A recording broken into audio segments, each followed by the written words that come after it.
అంటే క్రీస్తులో శరీరంలో అవయవాలుగా ఉన్నటువంటిదే సంఘము.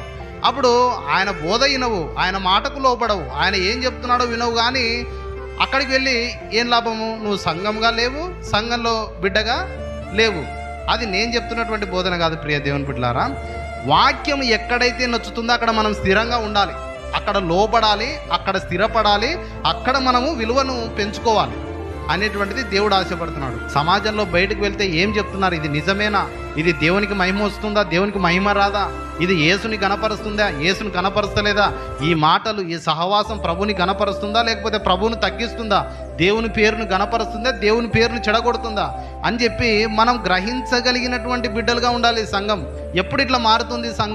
ఎప్పుడు సంఘము దేవునికి మహిమకరంగా మారుతుందంటే వాళ్ళు అపోస్తలుల బోధ యందు ఎడతెగక ఉన్నప్పుడు, రెండవది సహవాసమందు ఎడతెగక ఉండాలి.